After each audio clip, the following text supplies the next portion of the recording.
Olá pessoas, tudo bem com vocês? Meu nome é Edmilson, eu sou psicólogo e mestre em Ciências do Comportamento pela Universidade de Brasília. E esse vídeo aqui é uma segunda parte de uma primeira aula sobre algumas concepções históricas e filosóficas sobre educação que faz parte de um curso de Psicologia e Educação. Nessa aula aqui, a gente vai falar um pouco sobre a educação para o Rousseau, tá? Jean-Jacques Rousseau, foi um filósofo suíço, porém que viveu grande parte da sua vida em Paris. E ele publicou um livro muito famoso, né, na nossa sociedade atual, que é o Contrato Social, tá? Uma das máximas, né, que existe dentro desse livro aqui é basicamente de que o homem ele nasce bom, tá?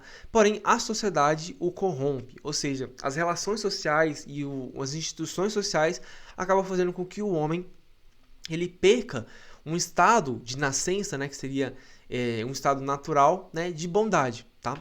Isso acontece por vários motivos, né, como por exemplo a criação do conceito de propriedade privada. Para o Rousseau, né, o conceito de propriedade privada é basicamente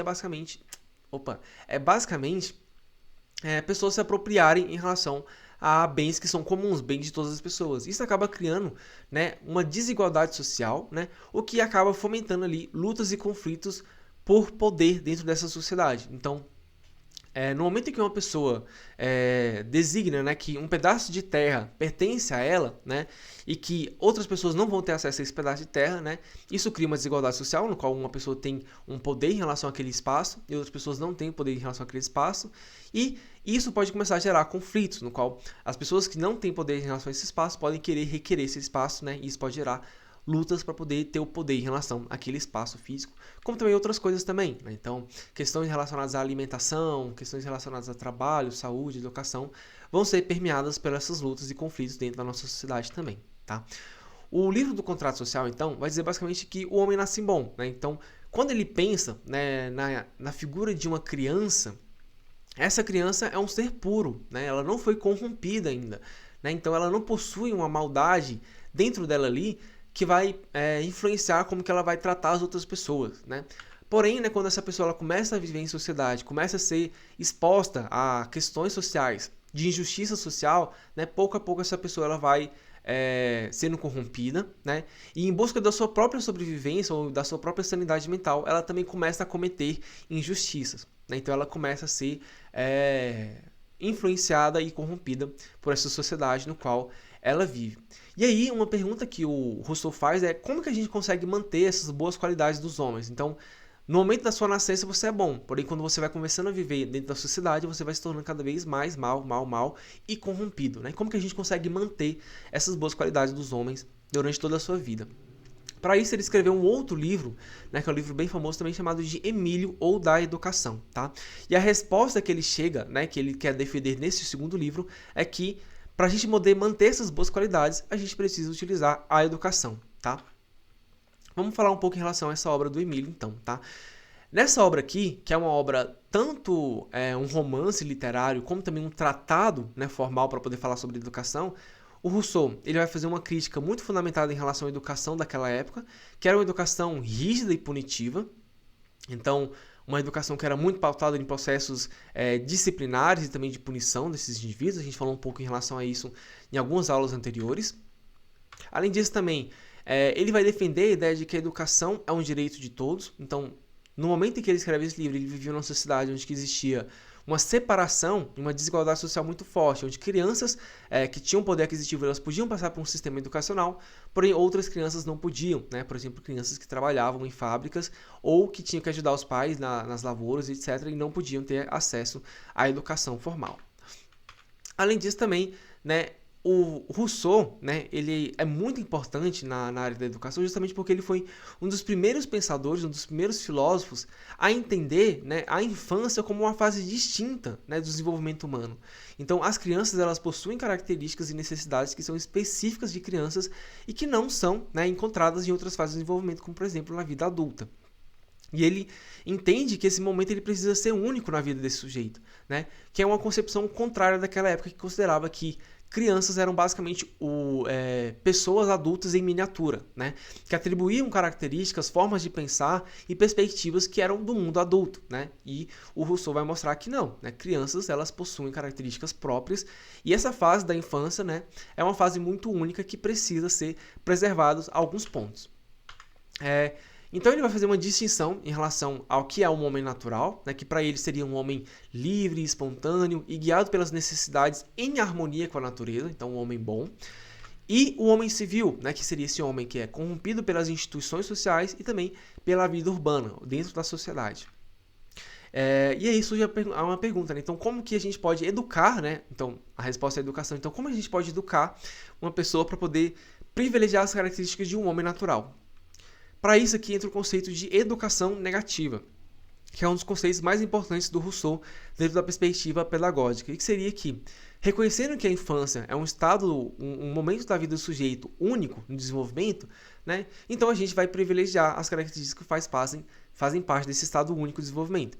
Então a criança, né, durante a sua fase inicial do desenvolvimento, ela vai ter que se preocupar não em relação a conceitos complexos da sociedade, como direito civil, matemática, etc., mas ela vai ter que se preocupar em brincar, em sentir, explorar o mundo à volta dela, apreciar as coisas que acontecem no mundo, né? Conhecer o mundo à volta dela, também conhecer um pouco em relação a si mesma, suas vontades, seus desejos, suas necessidades, investigar esse mundo que existe em volta dela, entender as coisas que estão acontecendo e também gostar das coisas que ela pode desenvolver um apreço ou não, né? Então, desenvolver os seus próprios gostos pessoais, né?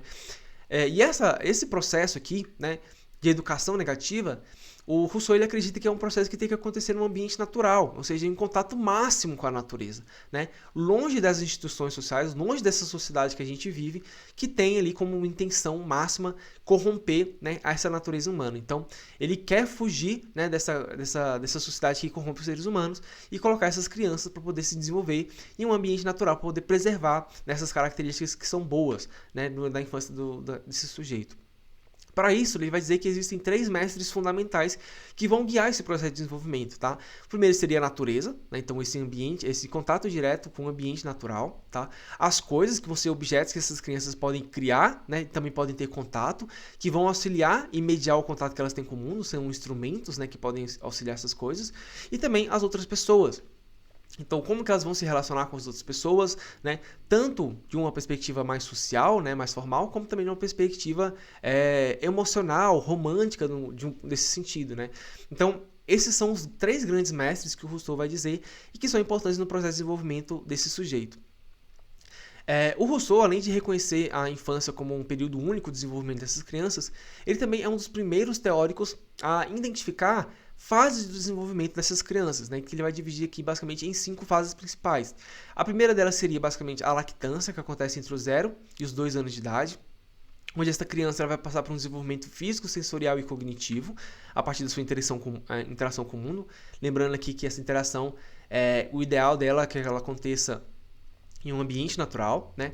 A segunda fase ele vai chamar de infância, que acontece entre os 2 e os 12 anos de idade, né? Onde essa criança ela vai passar ainda por um desenvolvimento cognitivo e agora ela vai começar a ter um entendimento maior em relação à identificação de objetos e conceitos que são mais externos a ela, né? Uma compreensão maior em relação às coisas que estão à volta dela, a partir dessa perspectiva da educação negativa. A terceira fase seria a adolescência, né? Dos 12 aos 15 anos. Aqui ele começa a privilegiar em relação ao desenvolvimento mais intelectual e também do juízo crítico.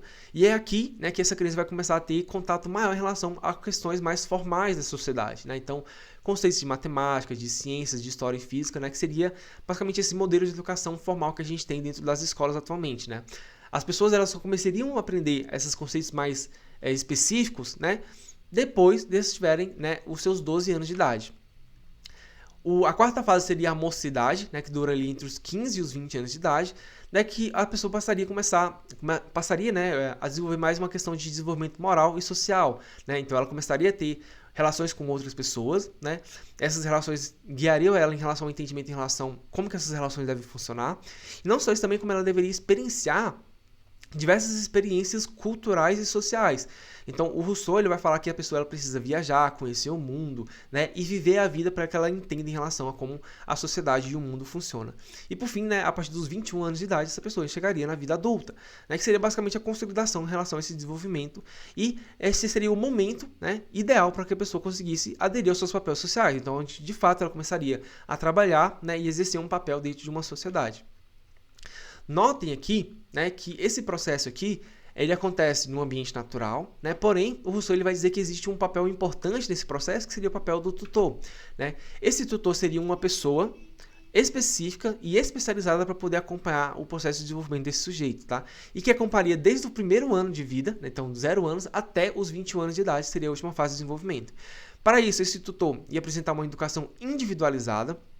Isso aqui é bem interessante porque essa é uma educação ideal, tá? Então, não, a gente coloca em crítica, né, a escrita do Rousseau por ele pensar, né, numa educação ideal, né, sendo que nos modelos práticos que a gente tem de educação hoje em dia, isso é impossível, né?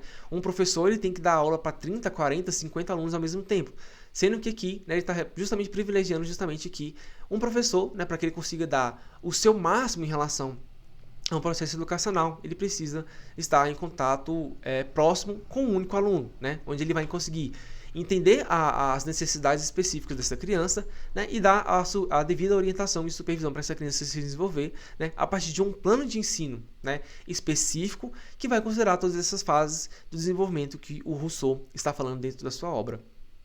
Então, notem que o Rousseau ele não tem preocupação também de que esse indivíduo ele comece a trabalhar muito cedo, que ele comece a ter muitos contatos em relação a essa sociedade muito cedo, mas que primeiro ele se desenvolva enquanto ser humano, tá? Que ele conheça em relação às suas limitações e potencialidades, para que depois, né, ele decida o que ele quer fazer, né? Então ele diz basicamente o seguinte: se o meu aluno se destina à carreira militar, à eclesiástica ou à advocacia, pouco me importa.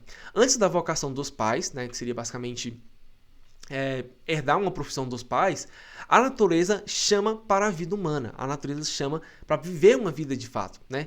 Viver é o ofício que lhe quero ensinar e para usufruir da felicidade da vida, né? Então, antes da gente ocupar um papel social, a gente precisa viver a nossa vida, a gente precisa estar em um ambiente onde que a gente consiga entender em relação ao que a gente gosta e o que a gente não gosta e que a gente consiga conhecer o mundo de fato, né? Então, essa é uma base em relação ao papel da educação na perspectiva russoniana. Aqui eu faço uma indicação de um anime, tá? É um anime um pouco bizarro, mas confia que o anime ele tem umas mensagens que são bem legais, né? O nome do anime é Assassination Classroom, e a história basicamente conta a história de um povo alienígena que chega na Terra e ameaça todo o mundo, né? De destruir esse mundo caso eles não seguissem algumas exigências dele. Essas exigências basicamente é que ele deveria dar aula para uma turma específica de uma escola de elite do Japão, tá? Essa turma seria a turma E. Um contexto em relação a essa turma é basicamente que essa turma S se passa dentro de uma escola, que é uma escola de elite, que forma os melhores estudantes do Japão. Porém, né, a turma E é a turma onde que vão os piores alunos dentro dessa escola, que já é uma escola de elite, tá? E essa turma, né, basicamente é uma turma tão desprezada por essa escola, que é uma turma que fica fora do ambiente escolar tradicional, né? Então, enquanto a escola fica dentro da cidade, né, essa turma aqui, ela é isolada, né? Ela fica em cima de uma montanha, no meio de uma floresta, justamente porque a escola não quer ser associada a esses estudantes aqui, que não são estudantes, que prezam pela qualidade da escola ali dos alunos. E aí, né, o Koro Sensei, né, que seria esse alienígena, ele se propõe para o governo mundial a dar aula para esses estudantes e que esses estudantes eles têm uma missão, né, que além de se formar nessa escola, eles precisam matar esse professor, porque caso eles não consigam fazer isso dentro de um período de tempo, né, ele vai destruir o mundo. E aí o nome do anime que seria Assassination Classroom, tá? O interessante aqui em relação a esse anime aqui, em relação à perspectiva russoniana, é que o Koro Sensei, ele basicamente representa o papel de um professor ideal, tá? Então, além dele ser um alienígena, ele tem superpoderes, que seriam basicamente uma velocidade ultrassônica, o que permite basicamente que ele consiga ensinar praticamente de forma individual cada um dos alunos. Não só isso, como ele consegue se atentar às necessidades, às limitações e às potencialidades de cada um dos seus alunos, né? E ele utiliza isso no seu processo de educação para poder formar verdadeiros indivíduos em sociedades e também verdadeiros assassinos que seriam capazes de matar um ser como ele, um ser extremamente poderoso dentro desse universo. Então, é um anime muito bizarro, mas ao mesmo tempo é um anime muito divertido, engraçado, envolvente, emocionante, tá? Eu chorei muito no final desse anime, pra ser bem sincero.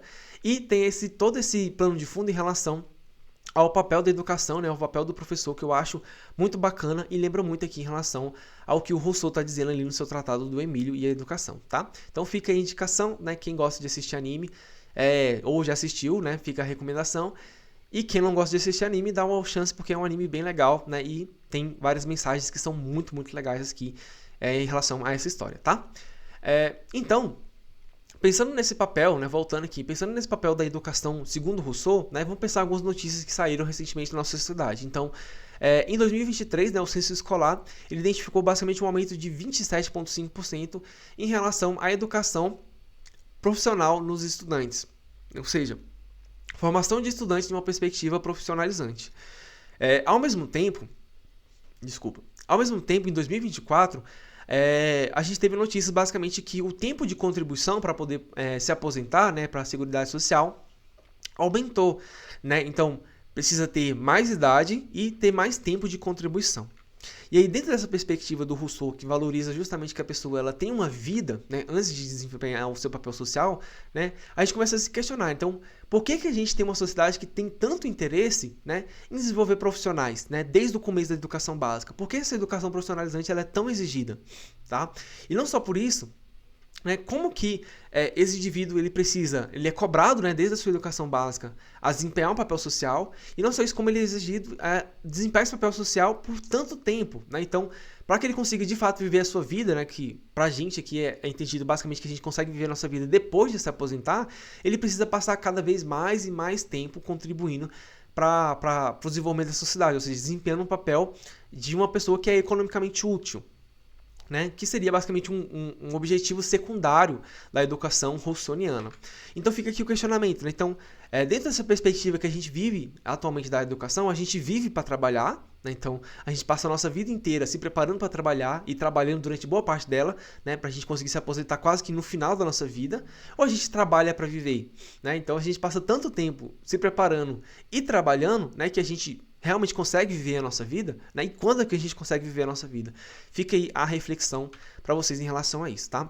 Então, essa aqui foi a segunda parte dessa aula, tá? Na próxima aula a gente vai falar um pouco sobre Schopenhauer e educação. Se você assistiu o vídeo até aqui, muito obrigado. Eu vou ficando por aqui. Valeu, falou e até mais.